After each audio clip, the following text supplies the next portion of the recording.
Marcelo da Silva Ribeiro, sou sociólogo e torcedor do mais querido aqui do estado do Ceará, o Vozão, Ceará Sporting Clube.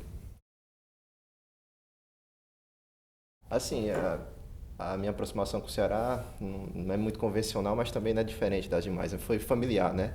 Primeira vez que eu fui pro estádio foi com um primo, mas lá dentro da minha casa mesmo, digamos assim, meu pai, minha mãe nunca foram muitos adeptos de futebol. Meu pai é torcedor de Copa do Mundo, torce de 4 anos, compra camisa da seleção, assiste todos os jogos. E eu tive a primeira vez que eu fui ao estádio, acho que foi nos anos 2000, já tinha mais de 10 anos de idade, com meu primo, que me chamou, um dos únicos primos que torce pro Ceará na família inteira, que toda a família é Fortaleza. Eu e ele, eu costumo dizer que somos a resistência.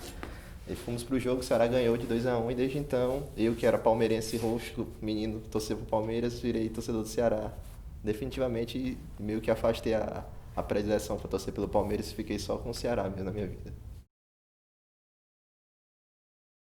Olha, eu não tinha uma renda fixa até pouco tempo atrás, né? Estudante e tal, sempre dependia da mesada dos pais ou dos trabalhos, dos bicos que eu fazia. E eu pro estádio sempre quando tinha grana, porque estádio para além do também torcer, você é um ambiente de sociabilidade, né? Como a gente costuma, vem encontrar amigos e tal, conversa, toma uma cerveja e tal. E sempre eu gostava de ir pro estádio, não só com o ingresso da entrada, né? Mas sempre com aquele do dinheiro do lanche e tal. E eu frequentava um estádio. Eu tive, há uns 2 anos atrás fiz o sócio torcedor do Ceará e fui com uma frequência a todos os jogos, né? Nos anos de 2014, 2015 e agora 2016. Fui a todos os jogos. Na grande maioria dos jogos. Acho que se eu perdi um ou dois no ano, foi muito, assim. E jogos fora, nós sempre eu costumo assistir pela internet ou quando os amigos se mobilizam, a gente vai pra churrascaria e assiste e tal. O Ceará, em poucas palavras, está em crise, né? Desde o ano passado, que a gente conseguiu o maior título da história do clube, que foi a Copa do Nordeste, conquista invicta, né? Conseguimos ganhar a competição sem nenhuma derrota no primeiro semestre. Aí de um dos favoritos ao acesso para a Série A, o time lutou até as últimas rodadas contra o rebaixamento, né? E infelizmente esse cenário nós acreditávamos que ia mudar no ano 2016, no presente ano, mas não mudou, né? Pelo contrário, o Ceará nem se classificou para as, digamos, para as semifinais do Campeonato Cearense, né? E tá aí com a crise que jogou, o último jogo agora foi contra o Resende do Rio de Janeiro na Copa do Brasil, mas a equipe, o elenco mostrou muita inabilidade.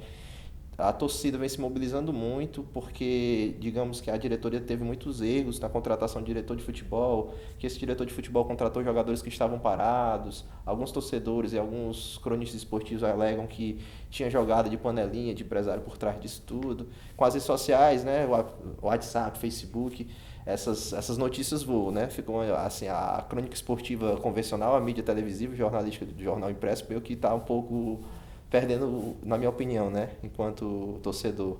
Quando eles noticiam algo do tipo, a torcida já em grande maioria já sabe devido a esses fatos, né? Os corredores parece que estão nas redes também, né? Ah, Fortaleza, né? O time do PC. O famoso time do PC. Olha, posso dizer que eu tenho tanto muitos amigos com torcedores do Ceará como muitos amigos torcedores do Fortaleza. Mas por incrível que pareça, eu costumo sair mais e conversar mais e me dar melhor com alguns torcedores do Fortaleza.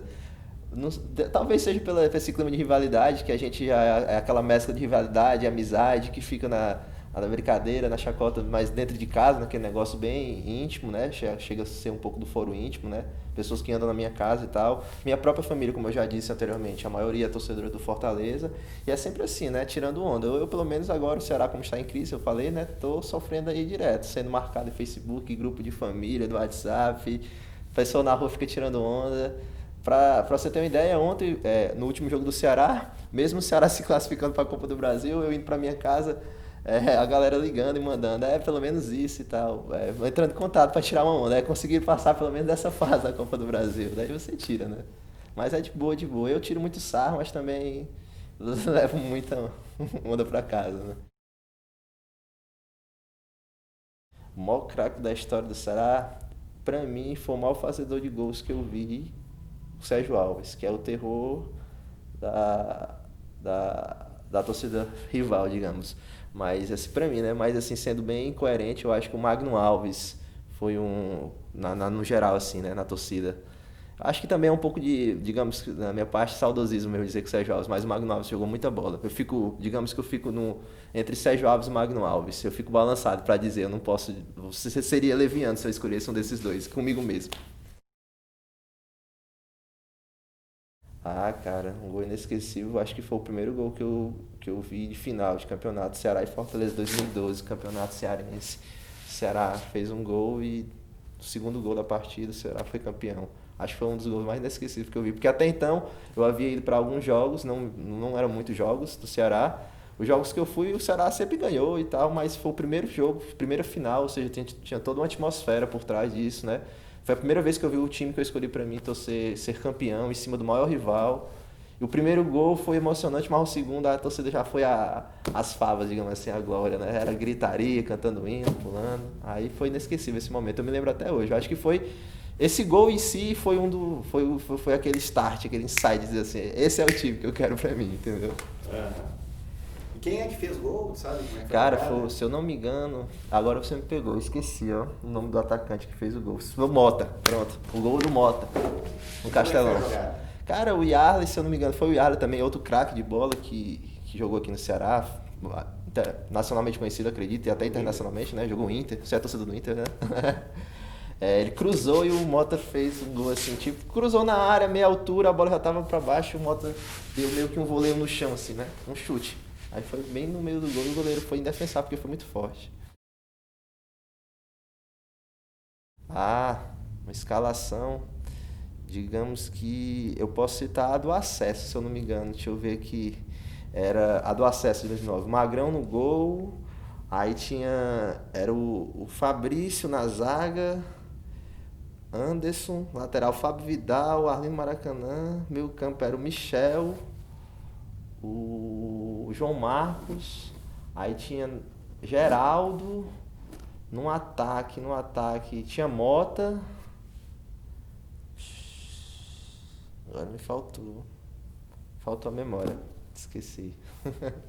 Mas esses eram os nomes que eu mais lembro. Assim. Ah, esse título do Cearense foi inesquecível pra mim, mas voltando a falar, Copa do Nordeste foi muito importante pro Ceará, assim, magnitude mesmo assim, de importância. E era um título que estava entalado aqui. Eu fui para a semifinal que o Ceará foi desclassificado em 2013 pelo Asa. Fui para a final contra o Sport em 2014, o Ceará perdeu. Aí fui para essa final contra o Bahia, ou seja, era a terceira tentativa, cara. Aí eu, porra, meu irmão, vamos ganhar dessa vez. Aí ganhamos, aí foi massa. Rapaz, tanto vi como já participei separando, participei brigando mesmo, assim, por causa de futebol. Até inclusive dentro do estádio mesmo, separei já confusões de torcedores no momento que o time vinha mal. Até inclusive ano passado, leva muito gol, torcedores, não torcedores organizados, torcedores comuns mesmo, entraram num conflito verbal, só não chegaram às vezes de fato porque eu separei. Mas briga assim aos arredores do estádio já vi demais.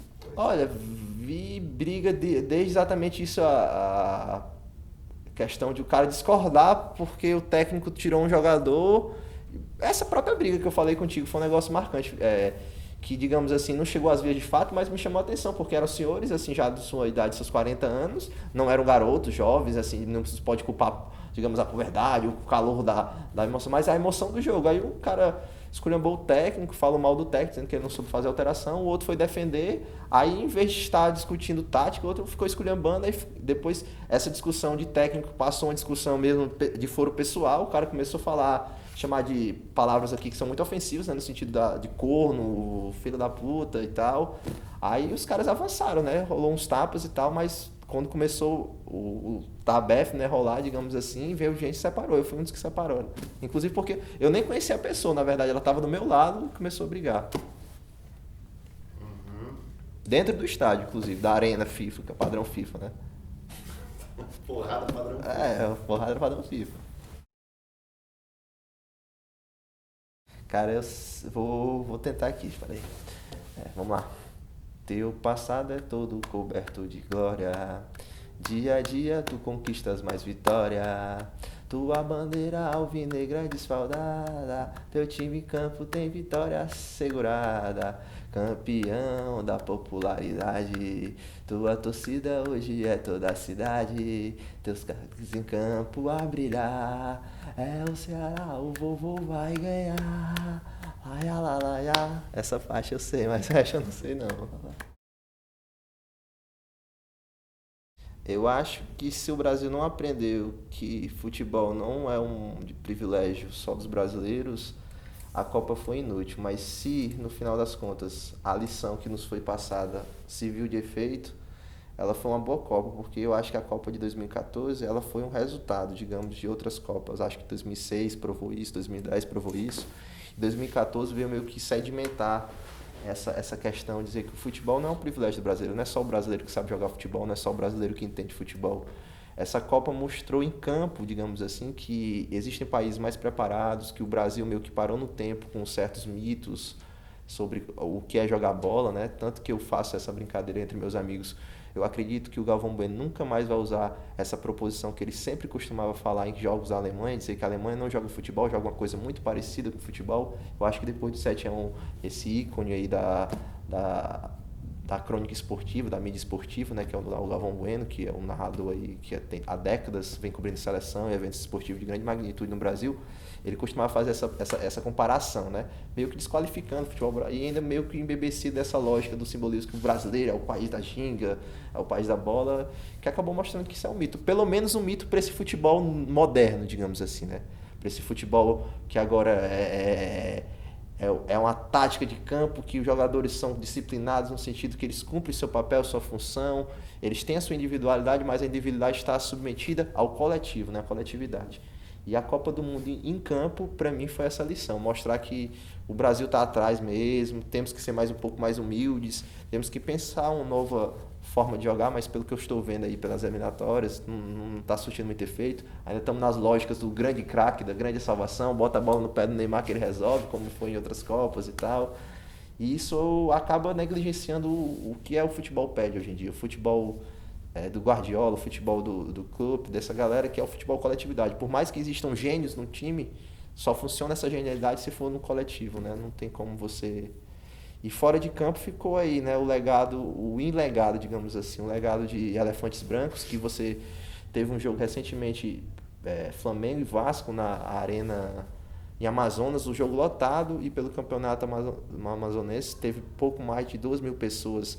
Eu acompanho algumas fanpages que debatem sobre isso, futebol moderno, padrão FIFA, e eles colocaram a imagem comparativa.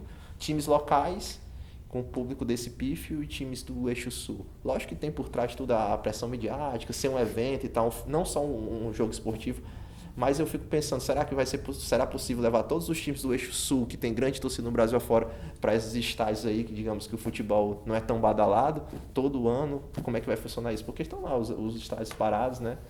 A conta ficou, digamos assim, né? Olha, eu acho que resgata um pouco o que a gente estava falando sobre modernização do futebol no campo, né? Aqui o Castelão, a Arena Castelão, né, que agora o nome é Arena Castelão, ela ficou muito mais quente. Ela é muito bonita do lado de fora. As questões de acessibilidade, ela, digamos assim, ajuda muito pela questão de pessoas cadeirantes, deficientes. Melhorou muito em comparação ao antigo Castelão, mas ainda tem muito que se melhorar. Estruturalmente falando, digamos, o acesso ficou melhor, as vias de acesso, as subidas ambas, mas na prática, digamos assim, a estrutura deixa muito a desejar porque ela não beneficia exatamente esse tipo de torcedor que é o torcedor que fica em pé o jogo todo, o torcedor que não precisa de banco. Se tiver banco, provavelmente ele vai quebrar por causa que ele vai pular, ele vai gritar, ele vai exercer uma força sobre-humana, às vezes sobre aquele banco, ou seja, ele não meio que ele excluiu essa lógica. E eu acredito que o correto seria tentar conciliar, né? Não ser uma lógica excludente como foi, né? Hoje em dia não pode isso, não pode aquilo, você não pode entrar nem com a garrafa d'água no estádio, entendeu? É complicado. E sobre a minha preferência, eu costumo assistir os jogos todos em pé, no máximo eu encosto assim na cadeira.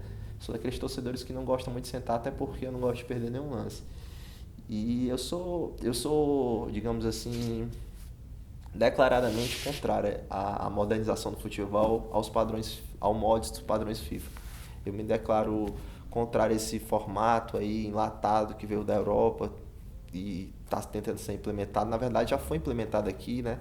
Sou crítico desse futebol espetáculo, né?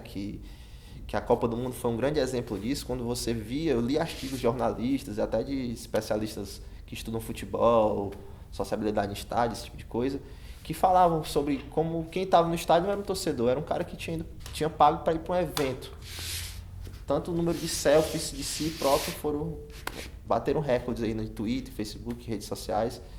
E aí particularmente, eu também não sou essencialista em dizer que eu quero só esse tipo de torcedor. Eu respeito o cara que fica sentado, do mesmo jeito que eu respeito o torcedor organizado, que vai para gritar e tal. Até porque participei durante a minha adolescência da maior torcida organizada ligada ao Ceará Sporting Clube. Tenho muito respeito, não só por ela, mas por toda a lógica das torcidas organizadas. Fui militante de torcedores da torcida organizada, contrário a essas coisas. E é basicamente isso, né? Acho que esse padrão FIFA é muito excludente, exclui o trabalhador, exclui aquele que não tem uma renda fixa, exclui outros tipos de torcedor que não são os que eles desejam. E acredito que nada adianta ter uma bela estrutura se você não traz o que o futebol, digamos assim, em sua essência apregou, que é a democratização do lazer, a democratização dos espaços públicos e tal. Eu sou suspeito para falar da polícia, cara, porque primeiramente eu sou defensor da desmilitarização da polícia militar, né? Seria isso. Eu penso que a polícia ela é herdeira meio de uma tradição muito fascista no sentido de tratar a sociedade, seja a sociedade civil organizada por meio dos movimentos sociais, você vê aí nas manifestações como é o trato da polícia, ou seja a sociedade comunitária mesmo, nas ruas e tal. Eu acredito que a polícia ela tem um viés muito, como eu disse, fascista, mas é muito apregoada à parte mesmo da ditadura, não só isso, antecessor da ditadura, ou seja, eu sou um militante, para colocar o lugar de fala aqui, né, antes de tudo, sou militante, sou favorável à desmilitarização da polícia. Não sou favorável ao fim da polícia, sou a favor da desmilitarização. A polícia hoje em dia, o formato da polícia é que ela é preparada para uma guerra. Só que ninguém parece que conseguiu entender que essa guerra, quem está do outro lado é o seu semelhante, é outro ser humano, que é também cidadão, que é portador de direitos como você e tal. E no estádio, se é possível dizer, o pessoal da academia costuma dizer que o futebol explica muita coisa da sociedade brasileira, né?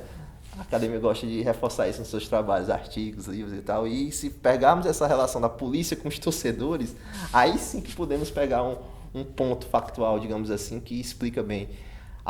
Digamos que a polícia ela age com muita truculência e como acho que já foi falado aqui, isso resvala porque você está num ambiente público que é uma mescla é uma confluência de pessoas de diferentes classes sociais, diferentes perspectivas de vida, de encarar o futebol. É o torcedor organizado, é o torcedor comum, é o pai que leva o filho só para conhecer, é o cara que vai levar a namorada pela primeira vez, ou então a namorada que vai sempre com ele. E na hora digamos assim, do enfrentamento, quando a polícia resolve intervir para organizar, ou então para amenizar um confronto, ela acaba piorando, porque de um jeito ela chega a ser mais truculenta. Eu lembro de cenas que a cavalaria passou e derrubou pessoas que estavam no seu caminho, porque tinha que resolver uma briga de 4, 5 pessoas lá na frente, ou seja, só no seu trajeto a resolver a briga, ela causou mais violência que a própria briga. E eu penso que não é com o número de policiais que resolve o problema da segurança nos estádios, nem nas ruas. Não é aumentando ostensivamente. É uma questão de educação, é uma questão de investimento em políticas públicas, de inserção mesmo de campanhas publicitárias para educar, para mostrar e tal.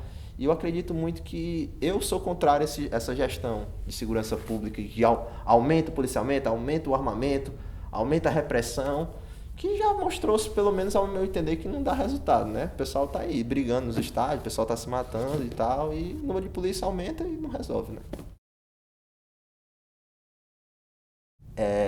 Como eu disse anteriormente, eu já participei, tenho muito respeito, não só pela torcida organizada da qual fiz parte, mas pela lógica da torcida organizada. Meu trabalho de conclusão de curso na minha formação foi sobre torcida organizada e eu tenho um lugar de fala, basicamente. Eu entendo que a torcida organizada ela possui uma lógica que acredito ser um pouco diferente da lógica do torcedor comum, porque existe uma instituição entre o torcedor e o time, que é essa própria torcida organizada. E fazer qualquer crítica sem entender, sem levar em consideração esse universo simbólico, que é essa lógica intercessora entre clube e torcedor, que é a lógica da torcida organizada, é você não encarar o problema de fato. É você apenas circundar, você apenas perpassar, tangenciar e não resolve. Eu acredito que é um direito de você se organizar enquanto coletivo, você reivindicar uma ideologia. É um direito você montar com amigos ou então com sei lá, com a infinidade de pessoas, é um coletivo que crie suas músicas, que leve seus instrumentos para o estádio, que mostre. É constitucionalmente permitido, que é a, digamos assim, a livre expressão, é a livre, seu direito de ir e vir, seu direito de organização. Agora, fato que as torcidas organizadas hoje em dia, elas estão muito envolvidas com, digamos, com o lado marginal, marginal no sentido da lei mesmo, assim, tráfico de armas, de droga. Acho que em Brasil afora, não estou falando nada, nenhuma besteira, não estou condenando também, né? Na verdade, estou apenas evidenciando que muitas pessoas entram na torcida organizada exatamente para isso, para camuflar suas atividades ilícitas e tal. E a torcida organizada, as grandes torcidas organizadas em especial, né? Infelizmente isso foge mesmo da sua, digamos, da sua supervisão, né? Aí os diretores, presidentes acabam ficando mesmo à mercê, né? Dessas críticas, porque eles não podem, digamos assim, combater de frente, porque o cara faz parte da torcida, mas está lá infiltrado com as suas ações criminosas e tal. E assim vai, né? Eu acredito ainda que a própria torcida organizada, com auxílio do Estado, deveria se organizar no sentido de cobrar individualmente as ações criminosas, delituosas dentro dos estádios dos seus membros e tal. Devia ter uma política de cadastramento mesmo, grande, coletivo e tal. Mas sozinhas elas não conseguem. Já se provou que sozinhas as organizações não conseguem fazer esse mapeamento, esse cadastramento. E tampouco o Estado, sem a ajuda deles, consegue fazer.